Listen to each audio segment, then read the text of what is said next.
수험생 여러분 안녕하십니까? 자, 이번 시간에는 우리 이제 죄수론에 대해서 한번 보도록 하겠습니다. 자, 우리 죄수론이라는 게 있어요. 죄수론. 자, 그러면 이제 죄수론이라는 것은 무엇이냐면 죄의 숫자를 따지는 겁니다. 그래서 이제 자, 죄수론은 이런 뜻이죠. 일죄인가? 그다음에 수죄인가?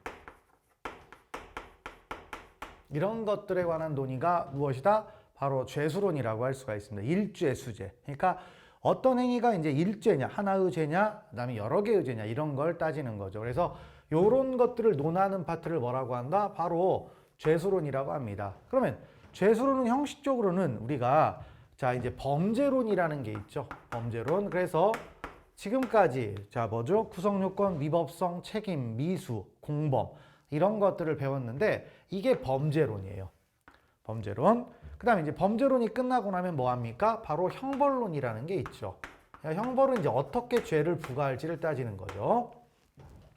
자, 그러면 이 죄수론이라는 영역은 뭐냐면 바로 범죄입니다. 범죄. 범죄가 되는지 안 되는지 따지는데 되면 일죄냐 수죄냐를 따지는 거죠. 자, 그리고 일죄인지 수죄인지를 따지면 우리가 일죄하고 수죄를 동일한 형벌을 처벌하면 됩니까? 안 되죠. 어떻게 처벌할지를 또 따져야 될 거 아니에요. 그래서 바로 이 죄수론이라는 것은 뭐냐면 바로 범죄론과 그 다음에 형벌론의 중간 영역이라고 할 수가 있습니다.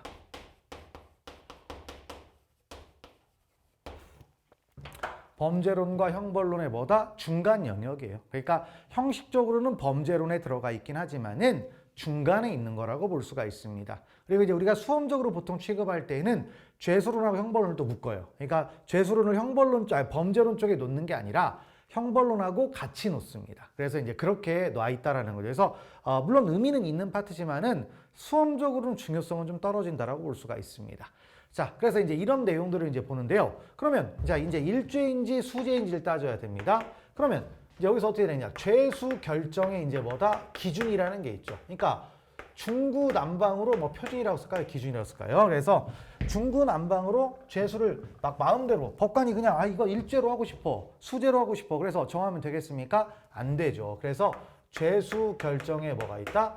기준이 있죠. 그래서 이제 기준은 우리 형법에는 나와 있지 않아요. 나와 있지 않다 보니까 견해가 4가지 정도가 등장을 합니다. 그래서 자 이제 뭐가 있냐면 행위표준설이라는 게 있어요. 행위표준설. 그 다음에 또 뭐가 있다? 이제 법익표준설이라는 것도 있죠. 그 다음에 구성요건표준설도 있습니다. 그 다음에 이제 의사표준설이 있죠. 그래서 이제 견해가 죄수를 어떻게 나눌지를 이제 한번 따져보는데 견해가 몇 가지가 있다? 4가지가 있습니다. 자, 그러면 4가지를 가지고 따지는데 행위표준설은 뭐냐면 말 그대로 행위의 숫자를 가지고 판단하는 겁니다. 행위의 숫자. 근데 이제 여기서 말하는 행위는 우리가 자연적인 의미의 행위가 아니라 사회 통념에 따른 행위입니다. 예를 들어서 누군가를 때리죠. 근데 누군가를 때리는데 한 대 때렸다 폭행 1죄, 그다음에 2대 때렸다 그럼 폭행 2죄입니까? 그건 아니죠. 그래서 같은 기회에 여러 번 했다 할지라도 그런 것들은 사회 통념상 하나의 행위로 보는 거예요. 그래서 행위의 수를 기준으로 판단하는 겁니다. 행위의 수. 자, 그다음에 법익표준설은 자 이제 우리가 범죄를 통해서 침해되거나 위험이 발생하는 법익이 있겠죠. 그 법익의 숫자가 몇 개냐 이걸 가지고 따지는 겁니다. 자, 그 다음에 구성요건 표준설은 그 행위가 구성요건을 몇 번 충족했느냐. 한 번 충족하면 일죄, 여러 번 충족하면 수죄 이렇게 가는 거죠. 그 다음에 의사표준설은 주관설입니다. 범인의 의사를 가지고 따져보자라는 거죠. 의사에 따라서 범죄 의사가 하나면 일죄, 범죄 의사가 여러 개면 수죄 이렇게 이제 볼 수가 있습니다. 자, 그러면 이걸 이제 논리적으로 한번 잠깐 따져보는데 논리적으로 좀 이어가 보면 되겠죠. 자, 그럼 뭐가 있냐면 이제 죄수 결정의 기준과 관련해 가지고 자 이제 우리가 상상적 경합이라는 걸 살짝 얘기하죠. 자, 이건 논리예요, 논리. 법에서 그렇다라는 게 아닙니다. 논리를 따지는데 자 우리가 상상적 경합이라는 게 있어요. 앞에서 계속 언급을 했던 건데 이제 좀 있으면 또 논의를 할 건데요. 바로 하나의 행위로 수개의 결과가 발생한 것을 무엇이라고 한다? 상상적 경합이라고 하죠. 근데 상상적 경합을 한번 따져보는 거예요. 자, 그럼 법익표준설에 따르면 하나의 행위로 수개의 결과가 발생했으니 행위 표준설에 따르면 하나의 행위로 수개의 결과가 발생했으니까 상상적 경험은 행위가 몇 개입니까? 하나의 행위죠. 그러면 뭐가 되는 거다? 일죄가 되는 겁니다. 일죄. 그 다음에 법익 표준설에 따르면 하나의 행위로 수개의 법익을 침해한 겁니다. 그러면 뭐가 되는 거죠? 당연히 수재가 되는 거죠. 수재가 되는 거고. 그러니까 법적으로 따지는 거, 논리적으로만 따지는 거예요. 법에서 그렇다라는 게 아닙니다. 그다음에 구성요건 표준설은 하나의 행위로 수개의 구성요건을 충족했다라는 겁니다. 그러면 상상적 경합은 뭐가 되는 겁니까? 수재가 되는 거죠. 자, 그다음에 의사 표준설은 자, 이제 범인이 하나의 의사를 가지고 행위를 하겠죠, 보통. 우리가 범죄를 저지를 때 설마 범인이 이것도 하고 이런 의사도 하고 저런 의사도 하고 다 같이 갖고 하겠습니까? 그러진 않을 거 아니에요. 그래서 자, 뭐가 된다? 일죄로 볼 수가 있습니다. 그러니까 자, 상상적 경합의 논리적인 태도는 이렇다라는 거예요. 자, 그럼 이제 우리 판례는 어떻게 되어 있느냐? 그랬더니 여기에 대해서 판례는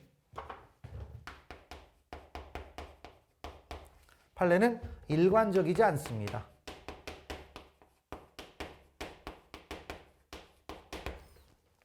판례는 일관적이지 않아요. 일관적이지 않고 그럼 어떻게 되느냐?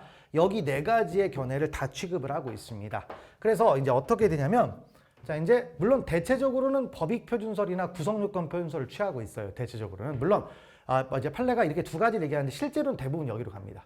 대부분의 여기로 가고, 근데 이제 구성요건 표준설을 취하는 판례가 제법 있어요. 근데 행위 표준설을 취한 판례도 심지어는 있고 의사 표준설을 취한 판례도 있습니다. 그래서 판례는 현실적으로 일관돼 있다, 일관돼 있지 않다, 일관돼 있지 않습니다. 그래서 자, 이제 행위 표준설을 취한 판례는 주로 성범죄는 행위 표준설을 취합니다. 그러니까 강간죄 있죠? 강간죄는 강간의 횟수를 보통 가지고 따집니다. 자, 그다음에 자, 법익 표준설이 어떻게 된다? 이제 대부분의 범죄가 됩니다. 대부분의 판례죠. 대부분의 판례가 법익 표준설을 취하고 있습니다. 자, 그다음에 구성요건 표준설을 취하고 있는 판례가 있습니다. 그래서 주로 세금과 관련된 얘기예요. 그래서 뭐 조세범 처벌법 이런 것들 있죠. 그냥 자, 관세법 이런 거 있죠. 관세, 세금과 관련된 것들은 다 뭐다? 구성요건 표준설을 취하고 있습니다.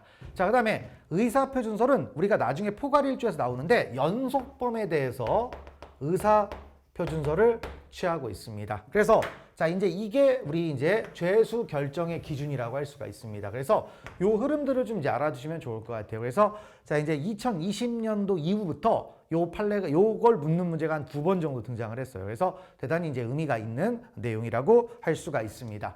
자, 그러면 이제 이런 걸 기준으로 해서 자, 이제 한번 따져보는 거죠. 그러니까 죄수로는 일죄냐 수죄냐를 따지는 겁니다. 자, 그럼 그렇게 나눠 보니까 이제 일죄와 뭐가 있다? 수죄가 있을 수가 있겠죠. 일죄와 수죄가 있는데 자, 그럼 일죄는 뭐가 있느냐? 그랬더니 일죄는 논리적으로 보니까 한 3가지 정도가 있대요. 그래서 단순 일죄. 그러니까 누구나 알고 있는 일죄가 있대요.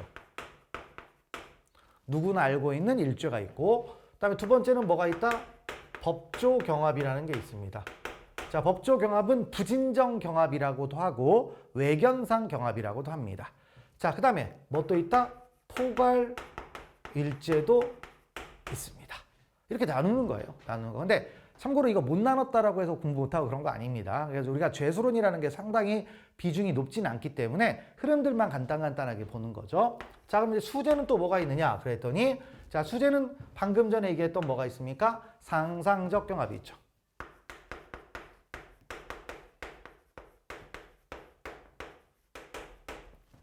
자, 그다음 상상적 경합의 반대말이 뭡니까?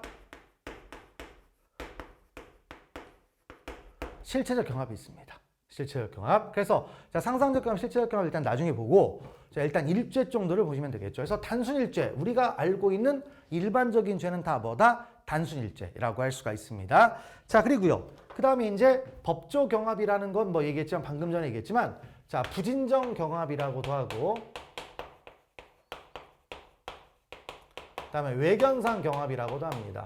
그럼 무슨 얘기냐면 얼핏 보면 수개의 구성요건을 충족하는 것 같아요. 근데 법조, 부진정, 외견상 이거 가짜라는 뜻이죠. 그러니까 가짜, 이거 실제 얼핏 보면 2개 이상의 구성요건을 충족하는 것 같은데 그 법의 관계상 A라는 부분이 성립되면 B라는 부분은 성립될 수 없는 범죄들. 이런 것들을 우리는 뭐라고 부른다? 법조경합이라고 합니다. 자, 그럼 이제 법조경합에는 다시 뭐가 있느냐? 네 가지가 있어요. 참 계속 복잡해지죠. 자, 그래서 이제 법조경합에는 다시 뭐가 있느냐? 그랬더니 특별관계가 있고요. 그 다음에 보충관계가 있고요. 그 다음에 흡수관계가 있고요. 그 다음에 택일관계가 있습니다. 자, 그래서 특별관계는 뭐냐? 자, A죄하고 우리가 일반법, 특별법이라는 말을 들어봤을 거 아닙니까? 그래서 일반법, 특별법 얘기입니다. 그래서 A라는 죄가 있는데, 자, 이제 대표적인 게 뭐죠? 살인죄하고 존속살해죄예요. 그래서 특별법 우선의 원칙, 이렇게 이제 보시면 되겠고, 그 다음에 이제 뭐가 있다? 보충관계가 있는데, 보충관계는 이제 우리가 이적죄 가보면은 외환유치죄, 그 다음에 뭐 여러 가지가 있는데 마지막에 일반 이적죄 있잖아요. 그 일반 이적죄가 구성이 앞에 이적죄에 해당하지 않으면서 이적이 되는 거예요. 그러면 일반 이적죄 이렇게 갈 수가 있겠고, 실제로 이제 우리가 중요한 것은 뭘 보느냐? 흡수관계가 중요합니다.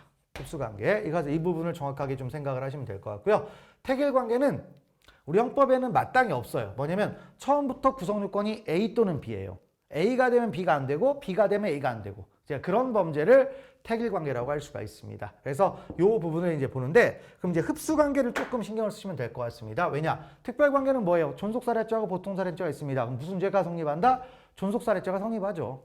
그다음에 보충관계는 자, 뭐다? 기본법 우선의 원칙이죠. 기본법이 성립하되 기본법이 안 될 때에만 보충법이 되는 겁니다. 그리고 이제 흡수관계, 택일관계 있는데, 자, 공간이 좀 부족하니까 이쪽으로 가서, 자, 그러면 이제 바로 흡수관계를 한번 보고, 그다음에 교재를 한번 들어가 보도록 하겠습니다.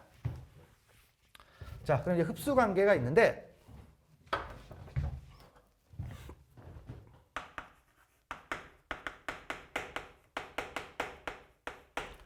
자, 흡수관계가 있습니다. 흡수관계는 다시 이제 뭐가 있느냐? 두 가지 정도가 있어요. 불가벌적 수반 행위와 그 다음 뭐가 있다? 불가벌적 사후행위가 있죠. 자, 요 부분을 이제 보는 건데, 바로 불가벌적 수반이라는 말은, 수반한다라는 말은 딸려온다라는 얘기죠. 그래서 우리가 어떤 범죄를 저지를 때 요 행위가 논리 필연적으로 따라오진 않지만 을에 따라오는 것들이 있습니다. 그래서 자, 이제 뭐 대표적인 예가 불가벌적 수반 행위의 대표적인 얘기는 살인에서의 의복 손괴, 이런 것들이 있죠. 그러니까 자, 우리가 사람을 만약에 칼로 찔러 살해한다라고 하게 되면 어떻게 되는 겁니까? 당연히 칼로 찔르면 자, 이제 뭡니까? 맨몸을 찔러서 죽일 수도 있겠지만 옷을 입은 사람에 대해서 칼로 찔르면 나는 의복은 손괴하면 안 되니까 우퉁 걷어 올리고 배를 찔릅니까? 그럴 수는 없잖아요. 그러니까 이럴 때 이런 것들, 별도의 의복 손괴는 처벌한다, 처벌하지 않는다, 처벌하지 않는 겁니다. 자, 그런 것들을 생각을 하시고요. 그다음에 이제 불가벌적 사후행위 같은 경우에는 자, 앞에서 이런 게 있었어요. 상태범들이 있었죠. 주로 재산범죄에서 나타나는 현상인데, 상태범은 뭐가 됩니까? 일단 기수와 동시에 범행은 종료가 됩니다. 그런데 위법 상태는 남아 있어요. 그 위법 상태는 이미 앞선 범죄에서 모든 법적 평가가 끝났기 때문에 새로운 법익을 침해하지 않는다면 별도로 범죄가 된다, 안 된다? 안 된다라는 겁니다. 이런 것들이 흡수관계라고 볼 수가 있습니다. 그래서 여기에서 이제 시험 문제가 제법 좀 나오는 것들이죠. 그래서 그 부분을 일단 파악하시면서 자, 우리 문제들을 한번 들어가 보시면 되겠습니다. 자, 그래서 이제 교재를 한번 가보시면은 나와 있죠? 자, 그래서 1번부터 가보시면 죄수론에서 1죄에 나와 있습니다. 읽어보시면, 자, 이제 갑이 계속적으로 무면허로 운전을 할 의사를 가지고 여러 날에 걸쳐 무면허 운전 행위를 반복했습니다. 자, 그럼 포괄 1죄로 볼 수 있느냐, 이런 건데, 자, 이제 우리가 무면허 운전을 따지는데, 무면허 운전은 중요한 게 이제 판례의 태도죠. 결국엔 날짜예요, 날짜. 왜냐? 무면허 운전을 우리가 한번 운전대 잡으면 한 달 동안 계속 운전합니까? 그건 아니죠. 집에 들어가서 자고 나와서 또 운전하고 이러잖아요. 그러니까 날마다 갱신이 된다 이거예요. 그래서 운전한 날마다 죄가 됩니다. 그래서 자, 포괄 1죄가 아니고 뭐가 된다? 여러 날 하면 수죄예요.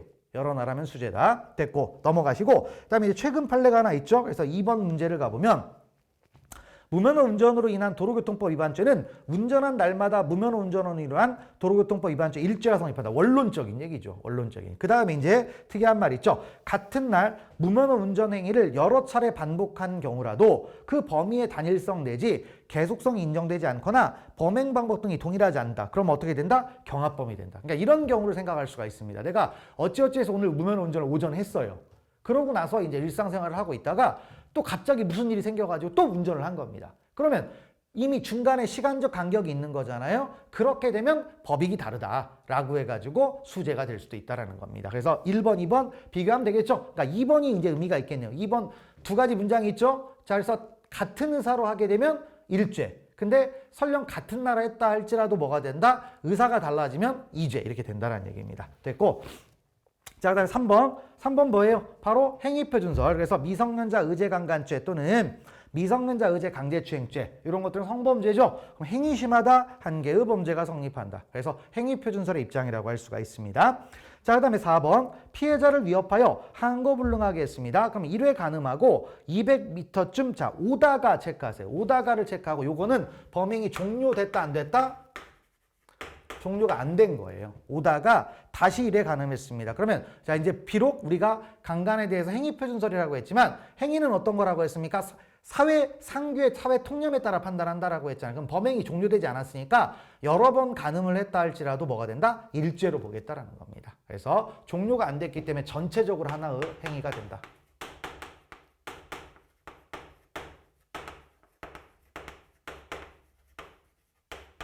전체적으로 하나의 행위가 된다.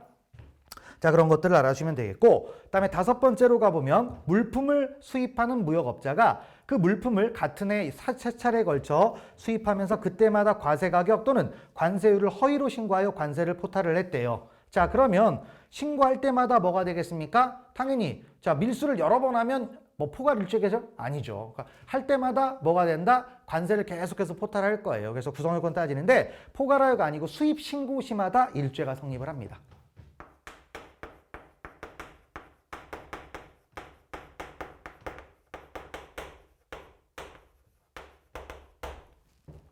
자, 수입 신고 시마다 일죄가 성립합니다. 자, 됐고요. 그 다음에 6번 같은 경우도 이제 많이 나오는 얘기인데, 자, 이제 어떤 얘기냐면 6번 같은 경우 우리가 이제 선거에서 공영선거를 우리가 하잖아요. 그래서 실제로 일정 득표율, 뭐 15% 이상을 득표하면 선거비 보전 전액, 그다음에 뭐 10%인가요? 10%에 뭐 이제 50%를 보전을 받죠. 그러면 이제 자, 제가 만약에 선거를 하는데 1억 원을 썼다. 그럼 1억 원을 자, 선거관리위원회에다 달라고 하면 다 1억 원을 바로 주느냐? 그건 아닙니다. 항목별로 다 비용을 봐요. 항목별로. 그래서 이제 뭐 이렇게 되는 거죠. 선거비용 보전 청구서를 쓰는데 총액을 쓰는 게 아니라 이제 뭐죠? 뭐 식대, 뭐 임대료, 인건비 이런 식으로 쓰는 거죠.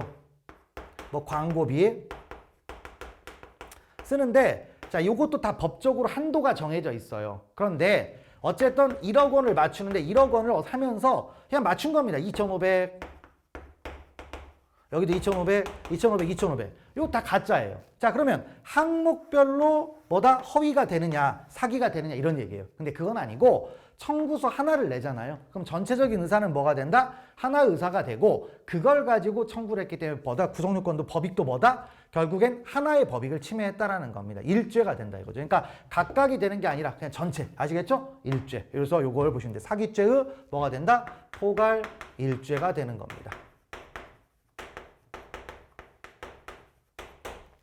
사기죄의 포괄 일죄. 자, 그래서 6번 읽어보시면 선거 후보자가 여러 개의 선거비용 항목을 허위로 기재한 하나의 선거비용 보전 청구서를 제출하여 국가로부터 선거비용을 과다 보전받아 이를 뭐했다? 편취를 했다 이겁니다. 과다 보전. 그러면 쭉 해가지고 항목에 따라 성립하는 게 아니라 전체적으로 하나의 범죄가 된다. 요걸 기억을 하시면 되겠고요. 넘어가시면 됩니다. 자, 그러면 7번째가 이제 대표적인 법익 표준서를 취하고 있는 거죠. 그래서 뭐 은근히 많이 나오는 건데 이제 우리가 자 이제 뭐든 자 뭐다 위조를 해요. 문서, 통화, 유가증권 위조 이런 것들이 있습니다. 그리고 위조하고 나서 뭐 합니까? 이거를 사용하면 무슨 죄가 되죠? 행사죄가 됩니다. 그리고 행사를 했을 때 이걸 통해서 어떤 처분행위까지 끌어와서 재산상 이익을 취득하게 되면 뭐가 될 수가 있다? 사기죄가 될 수가 있습니다.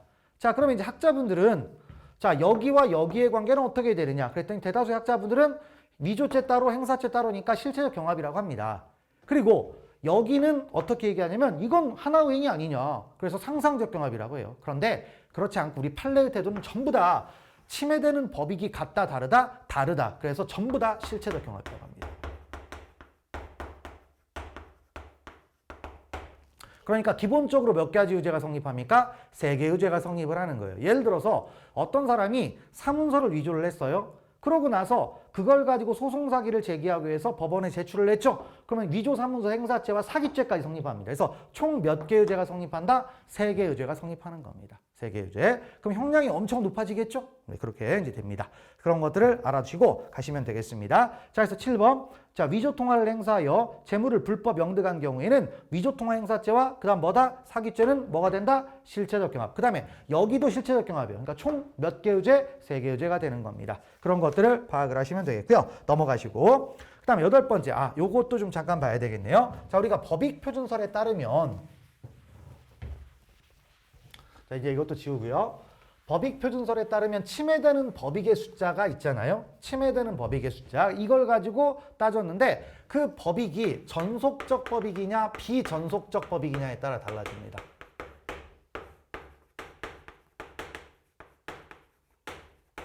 그러니까 법익표준설에서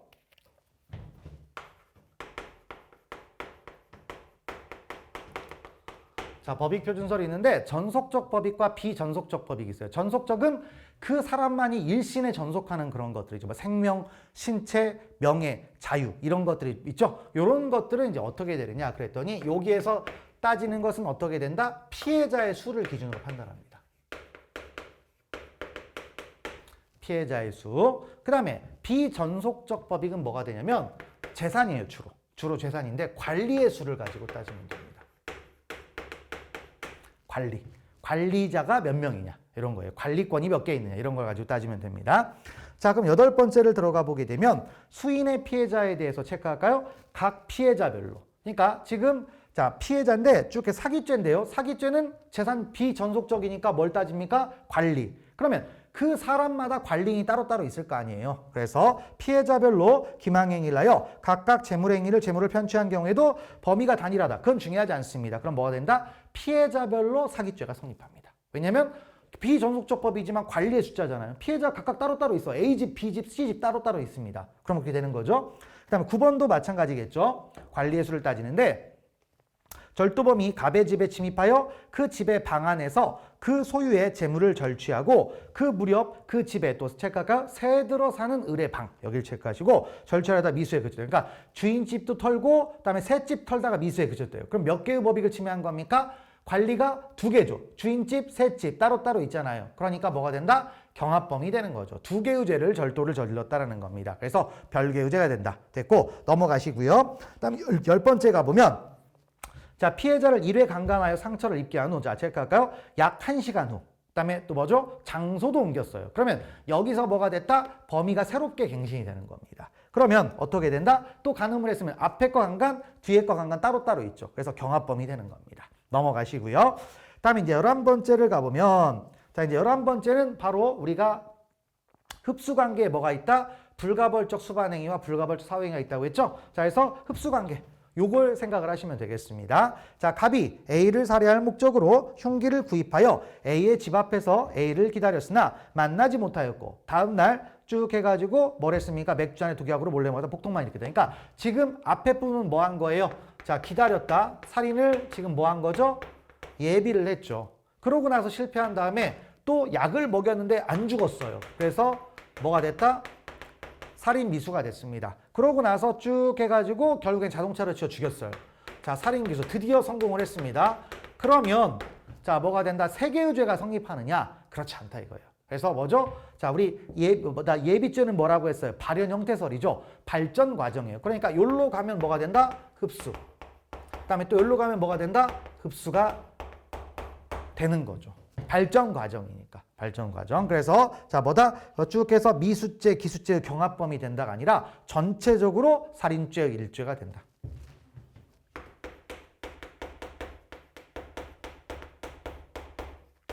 이렇게 된다라는 거예요. 그걸 알아두시고요. 넘어가시면 되겠습니다.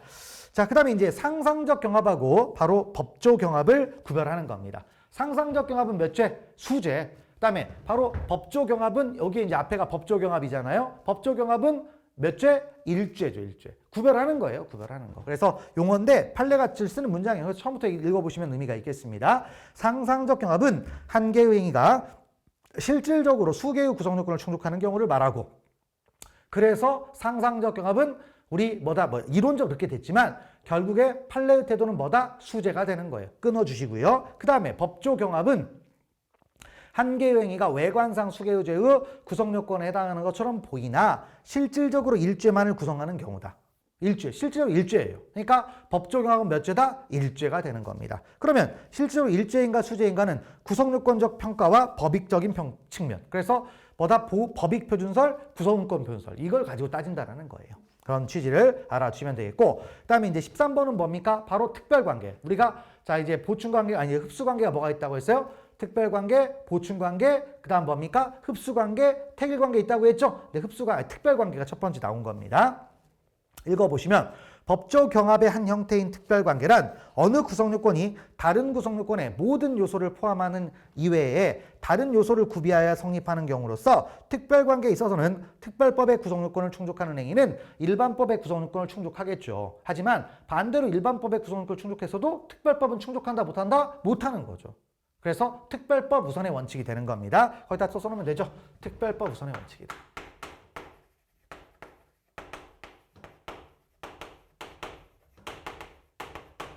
이렇게 하나 써놓고요. 넘어가시면 됩니다.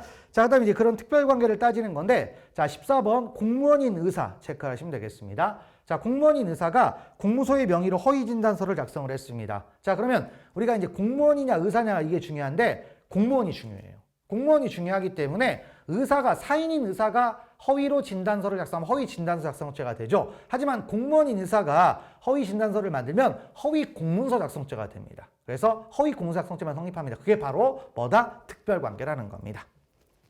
그래서 따로따로가 아니에요. 허위 공문서 작성죄만 성립합니다. 넘어가시면 되겠고요. 그 다음에 이제 15번째는 바로 이제 이 불가벌적 수반행위에서 이 범죄를 하면 논리 필연적은 아니지만 을에 따라오는 거예요. 을에 따라오는 거. 자, 그래서 15번 가보시면 피해자에 대한 폭행행위가 동일한 피해자에 대한 업무방해죄의 수단이 됐습니다. 자, 근데 우리가 업무방해죄는요,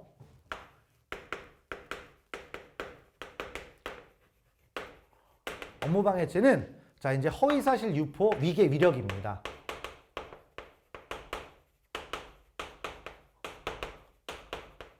허위사실 유포하고 위계, 위력을 수단으로 해요. 자, 그러면 위력이 되면 폭행이 들어갈 수도 있어요. 하지만 허위사실 유포나 위계는 폭행이 들어갑니까? 안 들어갑니까? 안 들어가요. 그러니까 자, 폭행이 들어갔다. 그러면 이게 여기에 수반이냐?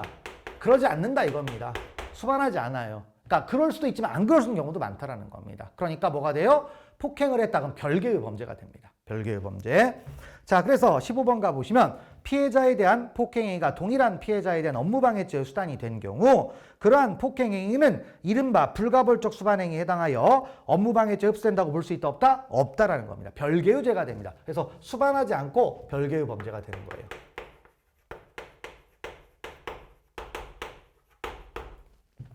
그런 것들을 파악을 하시면 되겠고요. 넘어가시면 되겠습니다. 그 다음에 16번째도 이제 16번째 이런 거 있죠. 우리가 협박, 그 다음에 강요, 그 다음에 뭐가 있습니까?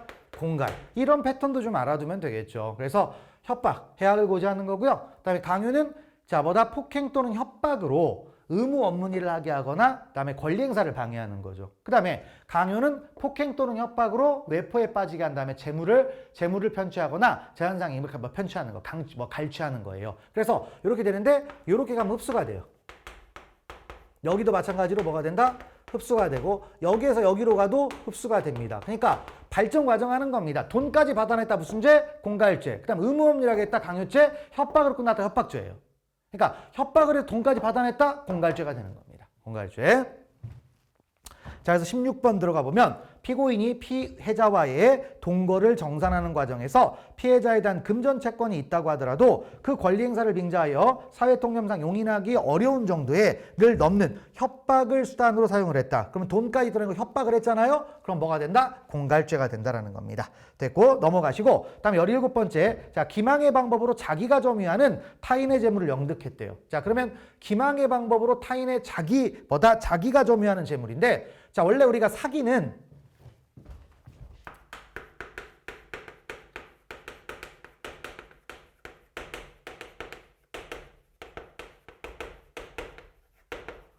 사기의 객체는 재물인데 타인 소유 타인 점유의 점유입니다. 재물입니다. 근데 이제 횡령도 객체는 재물인데 타인 소유 자기 점유예요.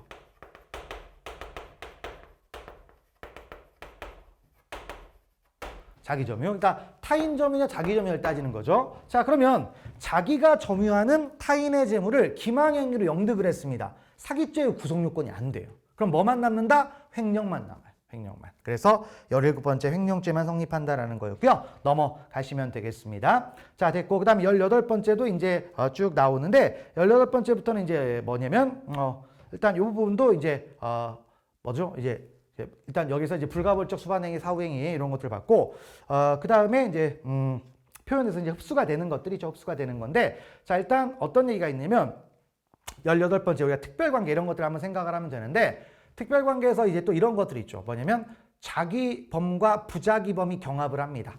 자기범하고 부자기범이 경합을 해요. 자, 그러면 뭐가 이긴다? 당연히 자, 뭐죠? 자기와 부자기의 경합이 있습니다. 그러면 자기가 우선하는 거죠?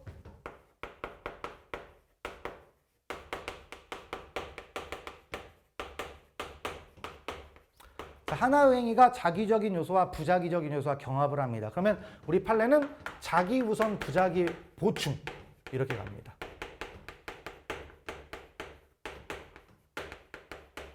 자기 우선 부자기 보충. 그래서 18번째부터 쭉 이제 들어가 보면 18번째, 19번째를 일단 보시면 되죠.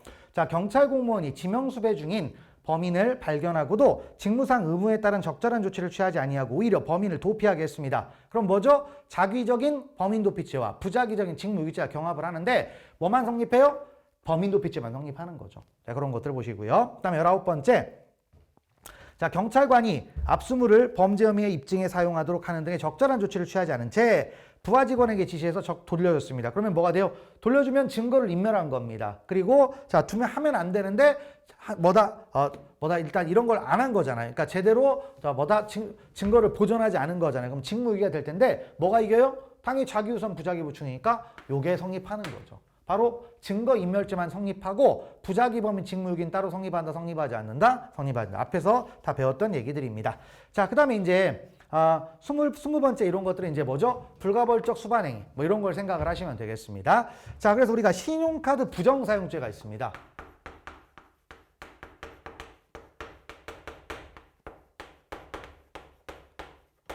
자, 무슨 죄가 있다? 신용카드 부정사용죄. 그러면 카드를 부정하게 사용한다라는 거죠. 그럼 사용하는 거예요, 사용.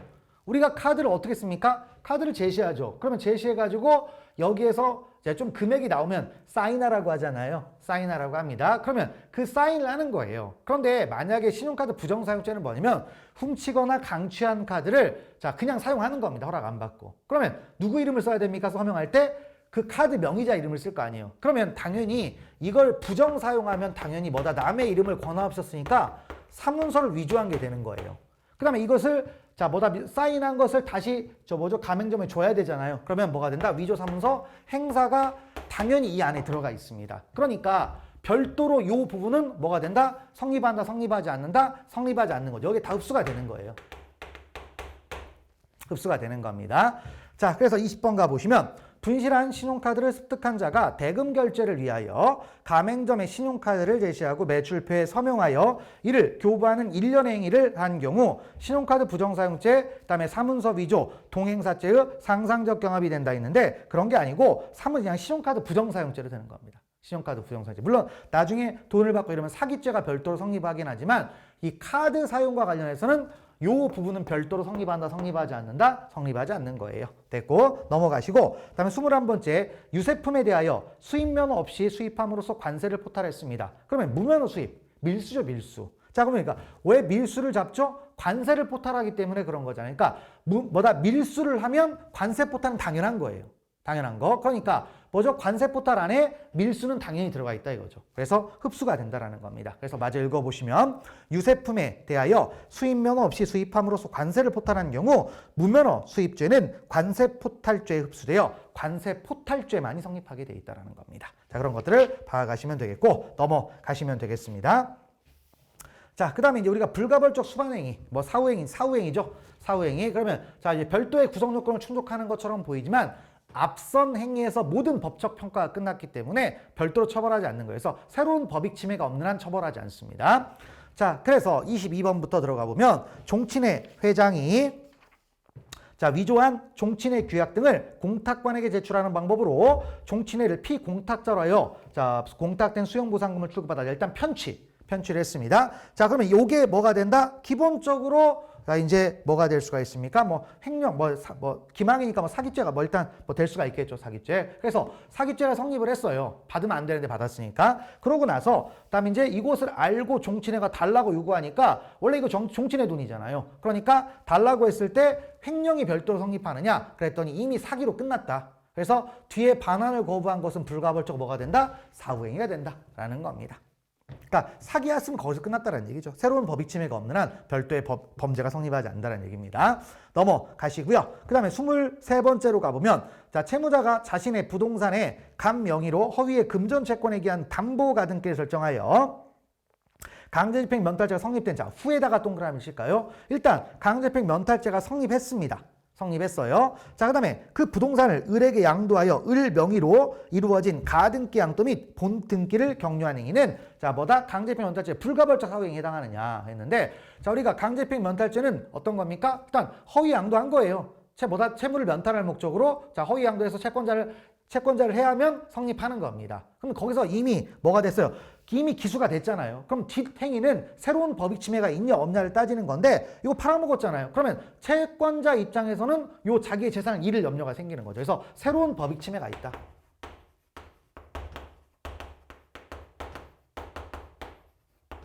새로운 법익 침해가 있기 때문에 불가벌적 사후행위가 된다 안 된다?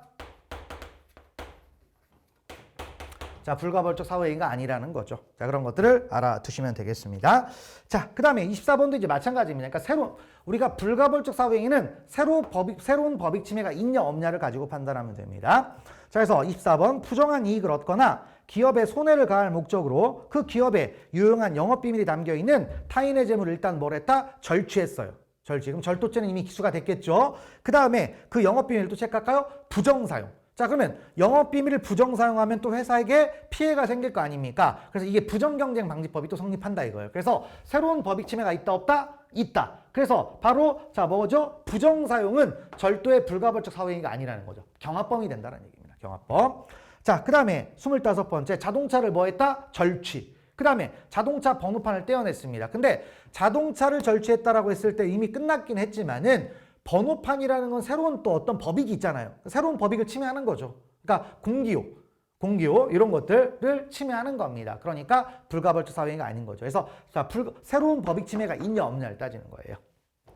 그래서 읽어보시면 훔친 자동차의 번호판을 떼어내 다른 자동차에 임으로 부착하여 운행한 행위는 자동차 절도 범행에 불가벌적 사후행위에 해당한다 해당하지 않는다? 해당하지 않는다. 됐습니다. 넘어가시고요. 그 다음에 26번 자, 재물을 절취한 물건을 자기 것이냐 제3자에게 담보로 제공에다 체크를 할까요? 담보로 제공. 그 다음에 돈을 빌렸습니다. 그러면 자, 이제 채권자 입장에서는 남이 이거 훔친 건 줄 알면 담보로 받습니까? 안 받습니까? 안 받을 거 아니에요. 그래서 이게 뭐가 된다? 자, 이제 담보로 제공하는 게 묵시적 기망이 돼요. 묵시적 기망이 될 뿐만 아니라 새로운 법익 침해가 되는 거죠. 그러니까 새로운 법익 침해니까 불가벌적 사후행위가 된다 안 된다? 안 되는 거예요. 안 되는 거. 그래서 비교를 하시면 되겠죠. 그다음 27번도 자, 절취한 전당표에다 동그라미 치세요. 전당표는 일종의 증서인데 우리가 전당표를 가지고 나중에 물건을 찾으러 갈 때 신분증도 보여주거든요. 그리고 내가 본인이라고 착각을 하게 만들어야 돼요. 그래서 뭐가 된다? 이걸 가지고 나중에 돈을 받았다고 하면 새로운 뭐다? 법익침해, 기망이 또 들어가는 겁니다. 그래서 그걸 알아주시고요. 자, 읽어봅시다. 절취한 전당표를 제3자에게 교부하면서 자기 누님의 것이니 찾아달라고 거짓말을 하여 이를 믿은 제3자가 전당포에 이르러 그 종업원에게 전당표를 제시하고 기망케 하고 전당물을 교부받은 행위는 불가벌적 사유행위냐? 아닙니다. 그래서 새로운 뭐가 된다?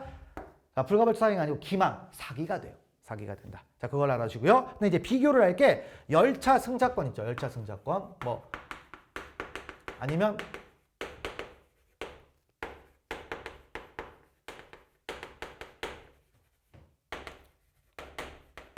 현금 이런 게 있어요. 그러니까 훔치거나 뭐 한 돈이 있겠죠. 이것을 사용을 합니다. 사용을 하면은 어떻게 되느냐? 우리가 열차 승차권을 가진 사람한테 이거 본인이 산 거 맞습니까? 이런 거 물어보나요? 아니죠. 그다음에 자기 합수표를 가지고 현금으로 바꿔달라고 하는 사람한테 이거 본인 수표 맞습니까? 물어봅니까? 아니죠. 우리가 편의점에서 물건 살 때 현금 주면 이거 본인 돈 맞아요? 물어봅니까? 아니죠. 그래서 여기는 이건 사용해도요. 새로운 법익 침해가 있다 없다? 새로운 법익 침해가 없어요. 없기 때문에 별도의 요거는 불가벌적 사후행위가 된다는 겁니다.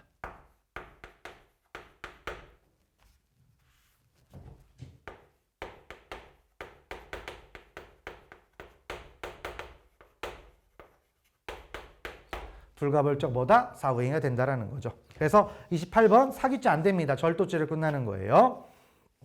자, 됐고 이것도 이제 23, 29번도 많이 나오는 얘기죠. 절도범인으로부터 작물 보관을 의뢰받은 자가 정을 알면서 받았습니다. 그러면 이미 보관하면서 뭐가 된다? 작물 보관죄가 성립해요.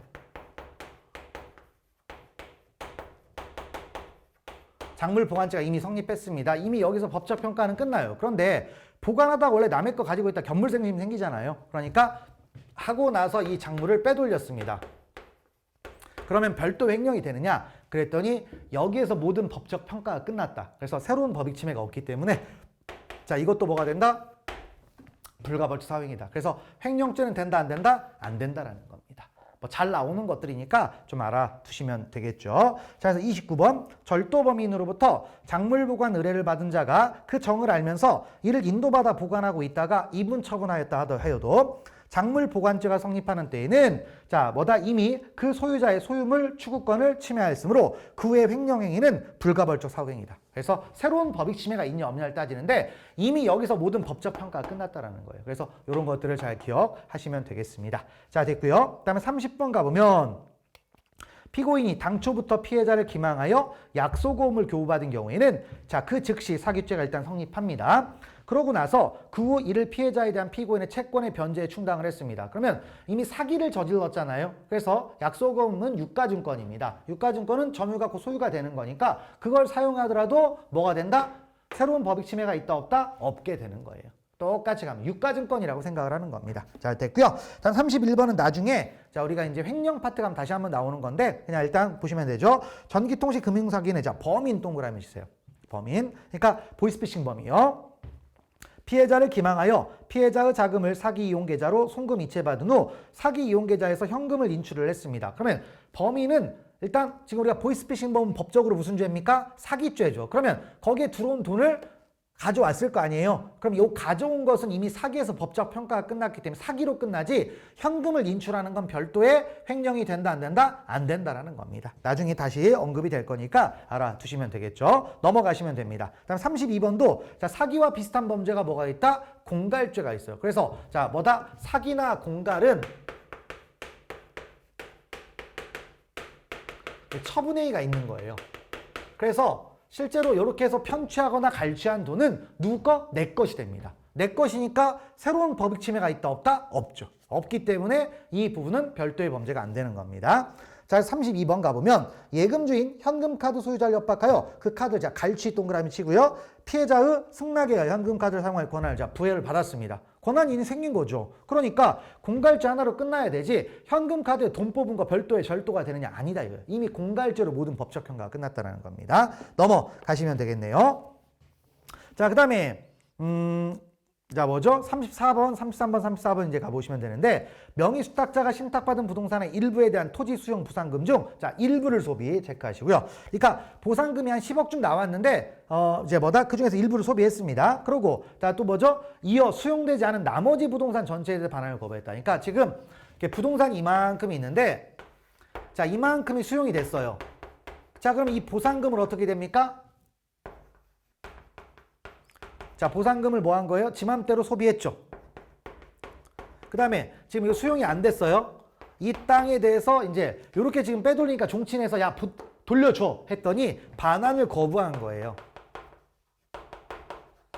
자, 그러면 요게 뭐가 된다? 이미 횡령이 되는 겁니다.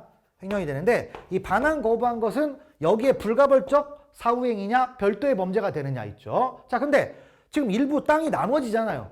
땅이 나눠지는 거니까 여기도 어떻게 된다? 반환을 거부하면 이게 새로운 법익 침해가 된다라는 겁니다. 그러니까 횡령이 된다 안 된다? 또 횡령이 되는 겁니다. 두 개의 횡령을 저지른 거예요. 자, 그래서 마저 읽어보면 명의 수탁자가 신탁받은 부동산의 일부에 대한 토지 수용 보상금 중 일부를 소비한 후 이어 수용되지 않은 나머지 부동산 전체에 대하여 반환을 거부한 경우 그 반환 거부 행위는 불가벌적 사후행위가 아닙니다. 별개의 범죄가 돼요. 그리고 자, 34번 매우 중요한 판례죠. 자, 어떤 얘기냐? 비슷한 얘기예요.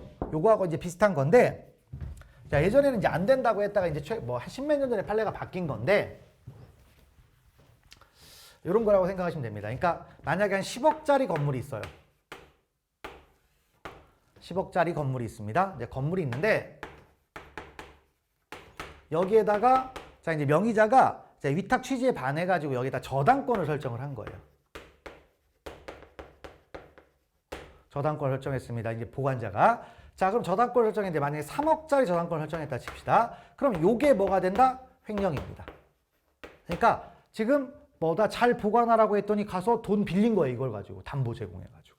자, 그러면 횡령이 됩니다. 자, 그런데 이렇게 이제 횡령을 1차적으로 했다가 자, 지금 뭡니까? 10억짜리인데 3억만 했으니까 나머지 교환 가치가 있잖아요. 그래서 이렇게 하고 나서 이 건물을 매각을 해버린 겁니다. 그러면 이 매각한 행위가 별도의 횡령죄가 되느냐 안 되느냐 이걸 따진 거죠. 자, 그러면 주인 입장에서는 3억 원은 날라갔지만 나머지 7억 원은 가져갈 수 있잖아요. 그런데 이것을 매각을 해버렸으면 그 돈도 못 가져가겠죠. 그래서 새로운 새로운 횡령이 된다 이거예요. 법익 침해가 새롭게 일어났다. 그래서 전원합 옛날에는 안 됐는데 13년인가요? 13년이니까 상당히 됐죠. 근데 판례가 바뀐 겁니다. 그래서 요것도 새로운 법익 침해가 됐기 때문에 별도 횡령죄가 된다. 그러니까 여기서 횡령 한 번 했고 여기서 횡령 한 번 했고 두 번 했다라는 얘기예요. 그래서 자, 읽어봅시다. 을 종중으로부터 토지를 명의 신탁받아 보관 중이던 갑이 개인 채무 변제에 사용할 목적으로 위 토지에 근저당권을 설정. 저기 체크하시고요. 그다음에 후에 또 체크하고 다시 위 토지를 병에게 매도. 그러면 자, 이미 횡령 한 번 했고 두 번째 횡령 한 번 한다는 거죠. 두 번 한다라는 겁니다. 그래서 별도의 횡령죄를 구성한다. 자, 이런 것들을 좀 파악하시면 될 것 같고요. 넘어가시면 되겠습니다. 자, 그 다음에 35번 가보면 자, 이제 명예훼손죄하고 공직선거법이 있습니다. 후보자 비방죄 있는데 자, 이거는 이제 우리가 뭐냐면 우리가 선거운동하면서 후보자를 비방하면서 그 사람의 명예를 훼손한 거예요. 그런데 자, 공직선거법과 형법은 보호법이 같습니까? 다릅니까? 다르죠. 다른데 연설하면 비방을 한 번 했을 거 아닙니까? 그러니까 뭐가 된다? 상상적 경합이다. 뭐 이런 얘기입니다. 상상적 경합. 그래서 자, 일단 뭐 불가벌적 수반행이 아니고 사후행이 아니고 상상적 경합이 된다는 얘기죠. 넘어가시고요. 다음 36번. 자, 이것도 이제 뭐 아까 봤던 거 절취를 했죠? 그 다음에 영업비밀을 사용했습니다. 그러면 뭐가 되죠? 그 영업비밀 사용은 불가벌적 사후행위다 아니다? 아니다. 라고 했고요. 다음 37번, 38번 묶어버리면 자, 이제 어떤 거다? 자, 우리가 위증죄가 있어요. 위증죄의 죄수는 하나 기억을 하시면 되겠습니다. 위증죄의 죄수는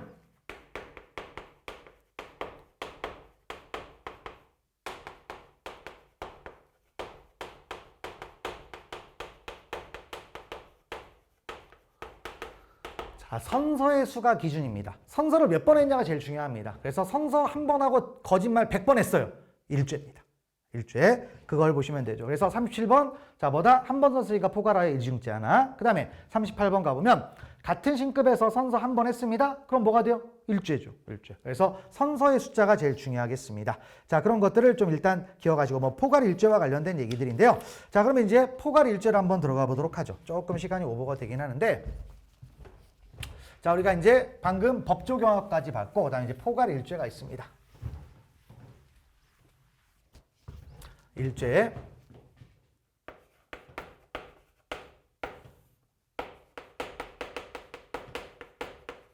그다음에 법조 경합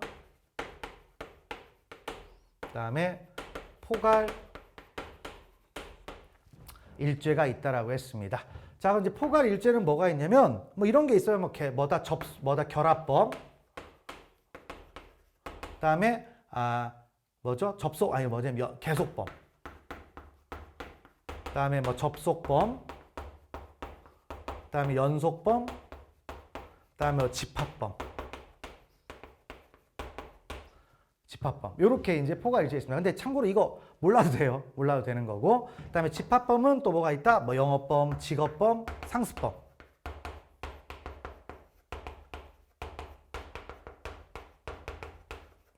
자, 요런 것들이 이제 포괄 일죄가 됩니다. 자, 그러면 이제 결합범이라는 건 어떤 거냐면 자, 이제 우리가 뭐 대표적인 예가 강도 강간죄라는 죄가 있죠.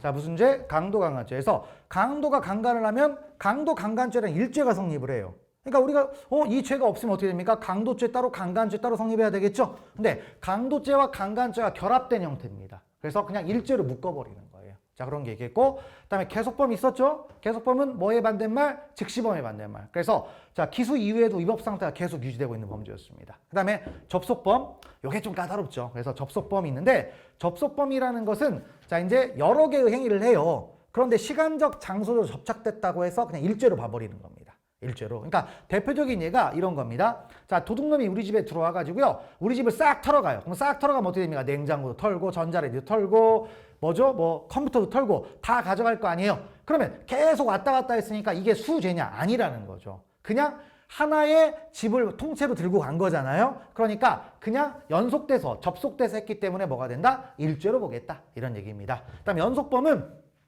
의사, 단일한 의사가 들어가요. 단일한 의사 이런 것들이 있고 그다음에 집합범은 이제 모여지는 건데 영업, 직업자, 무면허 운행 같은 거. 근데 이건 실제로 같은 거고 그다음에 이제 상습범이 중요하죠. 상습범은 어떻게 됩니까? 자, 우리 이제 형법에 들어가 보면 상습법이라고 규정되어 있는 범죄들이 있어요. 근데 그거는 애초에 여러 개의 행위를 상습성이 있다라고 해서 그냥 일죄로 묶어버린 거예요. 그러니까 원래 수개의 행위입니다. 수개의 행위인데 일죄로 묶어버린 거예요. 그러니까 여러 개의 행위가 하나의 구성 요건을 충족하는 겁니다. 이런 것들이 있는데 근데 이제 상습범을 좀 여러분들이 기억을 하려면 좀 알아둘 게 상습범은요. 일단 아무리 상습성이 있다고 해도 상습범을 무조건 처벌할 수 있는 게 아니라 그러니까 상습성도 있고 플러스 상습범 처벌 규정이 있어야 돼요. 그 다음 플러스 그 상습범 처벌 규정에 상습범 처벌 규정에 포함된 범죄여야 됩니다. 이 세 가지 요건을 다 충족해야만 상습범이 됩니다. 그러니까 아무리 상습성이 있지만 상습범 처벌 규정이 없어요. 그럼 경합범이에요. 그 다음에 상습범 처벌 규정이 있는데 거기에 규정된 범죄가 아니에요. 그럼 뭐가 된다?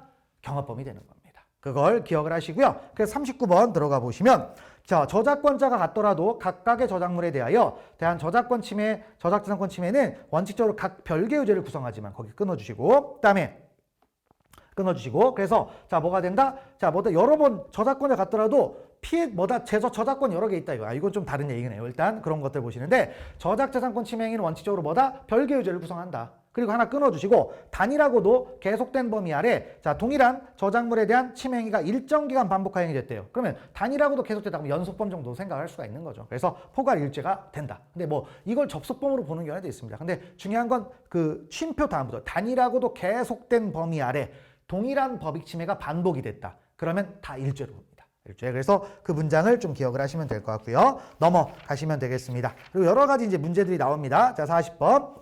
자, 운행장인 피고인이 갑으로부터 정식이사가 될 수 있도록 도와달라는 부탁을 받고 1년 동안 12회에 걸쳐서 12회에 걸쳐서. 그러면 지속적으로 다 같은 사람한테 계속 받았죠. 그럼 이것도 단일하고도 계속된 범위 아래 일정 기간 동안 반복해서 범행을 한 겁니다. 그럼 뭐가 되는 거예요? 뭐 접속범, 이렇게 연속범 이렇게 볼 수가 있겠죠. 그래서 다 뭘로 본다? 포괄일죄로 본다. 그래서 40번 됐고요. 그다음에 41번, 39번하고 똑같습니다. 그래서 여러 개의 제작물에 대한 침해가 단일하고 동일한 범위 아래 이루어졌다면, 자 근데 포인트가 뭐예요? 여러 개죠. 저작권을 여러 개 침해했으면 법익이 달라요. 법익이 다르기 때문에 어떻게 된다? 이건 포괄일죄가 안 된다. 그래서 39번의 앞에 부분 문장하고 똑같은 얘기들입니다. 됐고 넘어가시고요. 다음 42번도 피고인들이 자신들이 개설한 인터넷 사이트를 통해 회원들로 하여금 음란한 동영상을 게시하도록 하고 다른 회원들로 하여금 이를 다운받을 수 있는 방법으로 정보통신망을 통한 음란한 영상의 배포 전시를 방조하는 행위가, 체크할까요? 자, 단일하고 계속된 범위 아래 일정 기간 계속하여 뭐다? 쭉 있죠.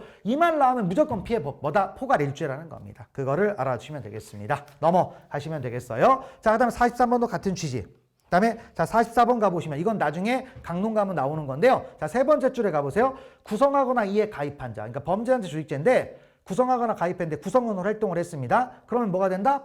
포괄일죄가 된다. 포괄일죄. 됐고 넘어가시고 그 다음에 45번 절도범인이 갑이 체포를 면탈할 목적으로 체포를 면하려는 자 A, B, C에게 동일한 기회 체크하시고요. 자 폭행하여 자 A에게만 상해를 가했대요. 그럼 어떻게 된다? 일단 세 명한테 뭐 피해를 입혔다라고 생각할 수도 있겠지만 폭행을 했으면 뭐가 된다?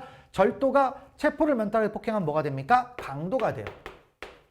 근데 세 명한테 강도를 저지른 것처럼 보이는데 일단 그냥 준강도가 되는 거예요.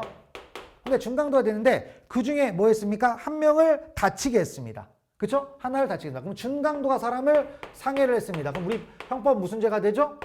강도상해죄가 되는 거예요. 그래서 강도상해죄 안에 끝나는 겁니다. 강도상해죄 하나로.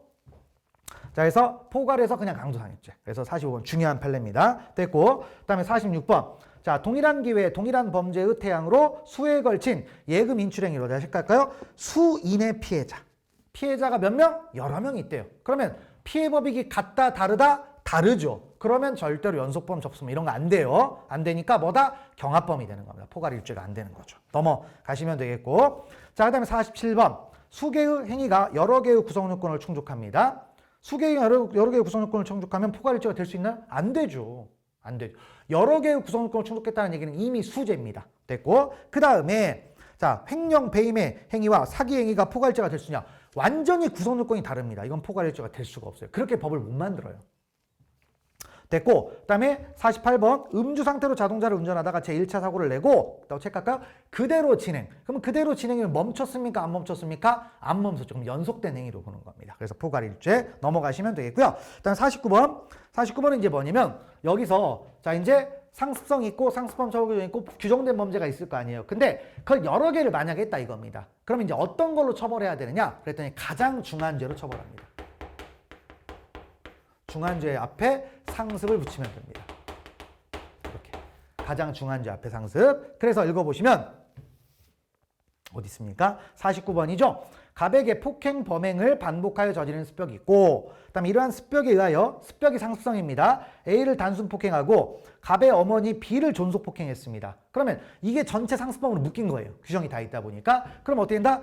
단순 폭행과 존속 폭행 어느 쪽이 셉니까? 존속 폭행이 세겠죠? 그럼 어떻게 된다? 존속 폭행 앞에 상습을 붙여요. 상습 존속 폭행죄. 이렇게 간다는 얘기입니다. 됐고, 그다음 50번 뭐 여기죠. 요 얘기입니다. 이거 다 충족해야 돼요. 그래서 상습성이 있는 자가 같은 종류의 죄를 반복하여 저질렀다 하더라도 상습범을 별도의 범죄 유형으로 처벌하는 규정이 없대요. 그럼 뭐다? 규정이 없대요. 그럼 뭐다? 경합범입니다. 경합범. 그냥 애초에 수개의 죄가 되는 겁니다. 그런 말들을 알아주시면 되겠죠.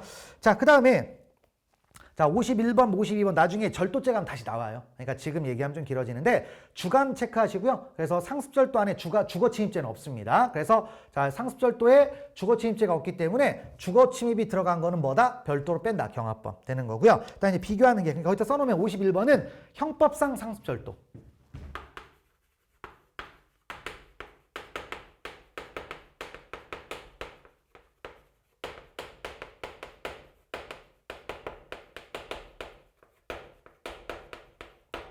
규정이 없습니다. 없으니까 주거침입죄는 별도로 성립하는 겁니다. 그 다음 밑에 특가법상 상습절도가 있죠.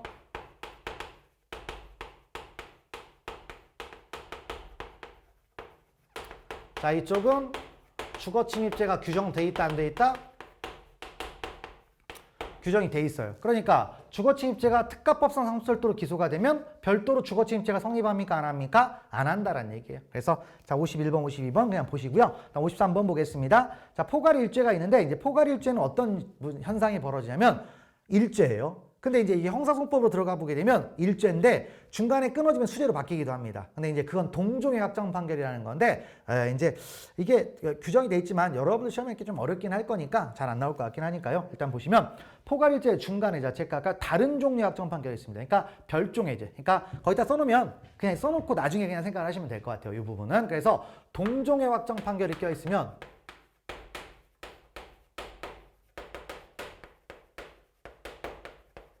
그럼 포괄일죄가 분단이 됩니다.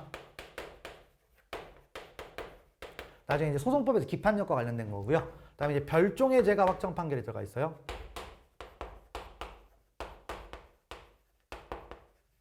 그럼 포괄일죄가 분단된다, 분단되지 않는다? 분단되지 않습니다. 분단되지 않기 때문에 그냥 일죄로 취급을 하는 거예요. 그런데 동종의 죄에 대해서 확정 판결이 나면 나눠집니다. 그래서 그 확정 판결 이후의 죄를 처벌할 수 있도록 판례가 만들어낸 이론인데 그냥 보시면 되겠습니다. 자, 한번 읽어봅시다.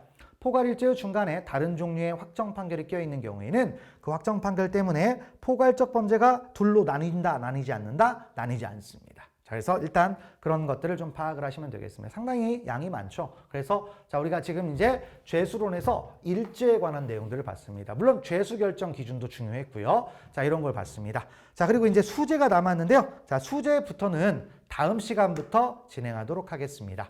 자, 수고하셨습니다.